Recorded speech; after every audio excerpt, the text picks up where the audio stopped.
Hello everyone, ఈరోజైతే మనం tasty onion కాకరకాయ ఫ్రై ఎలా చేయాలో చూద్దాం. ఇది 1 వీక్ వరకు నిల్వ ఉంటుంది. టేస్ట్లో అయితే చాలా బాగుంటుంది. మీరు కూడా ఒకసారి ట్రై చేయండి.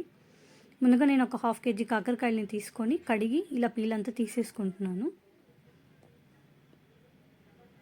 అన్నిటికీ పీల్ తీసేసాను. ఇప్పుడు వీటిని చిన్న చిన్న ముక్కలుగా కట్ చేసుకుంటాను.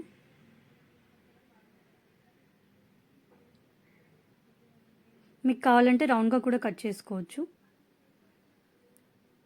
ఇప్పుడు ఫ్రై కోసం నేను ఒక 2 మీడియం సైజ్ ఆనియన్స్ని, ఒక 2-3 పచ్చిమిరపకాయలని కూడా సన్నగా కట్ చేసి పక్కన పెట్టుకుంటాను. కొంచెం కరివేపాకు కూడా తీసుకుందాం. ఇప్పుడు ఈ కాకరకాయ ముక్కలన్నింటినీ బాగా హీట్ అయిన ఆయిల్లో వేసి డీప్ ఫ్రై చేసుకుందాము. మంచి గోల్డెన్ బ్రౌన్ వచ్చే వరకు ఫ్రై చేసుకోవాలి. ఇప్పుడు 50% ఫ్రై అయిపోయాయి. సో నేను వీటన్నిటిని ఒక బౌల్లోకి తీసుకుంటాను. రెండోసారి కూడా కాకరకాయలని వేసి ఫ్రై చేసి తర్వాత ముందుగా ఫ్రై చేసిన వాటిని కూడా వేసి ఒక 2 minutes లో ఫ్లేమ్లో ఫ్రై చేసుకుంటున్నాను.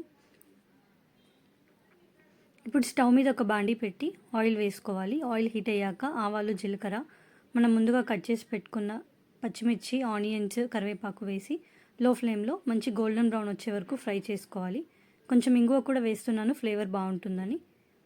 ఒకసారి బాగా కలుపుకొని ఒక 1/2 స్పూన్ వరకు పసుపు వేసుకుందాము.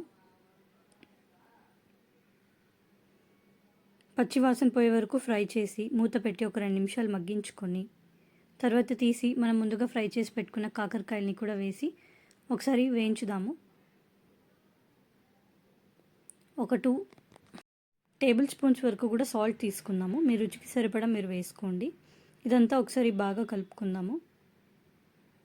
ఒక 1 టేబుల్ స్పూన్ వరకు ధనియాల పొడి కూడా వేస్తున్నాను. ధనియాల పొడి వేయడం వల్ల గ్రేవీ వస్తుంది, టేస్ట్ కూడా చాలా బాగుంటుంది.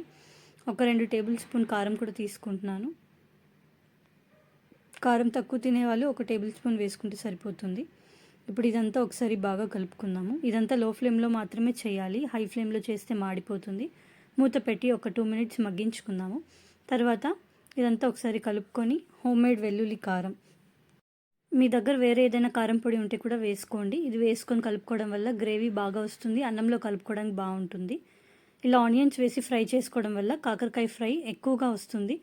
నిల్వ కూడా ఉంచుకోవచ్చు, దీన్ని ఏం పాడవదు. టేస్ట్ కూడా చాలా బాగుంటుంది. మీరు కూడా ఒకసారి ట్రై చేయండి.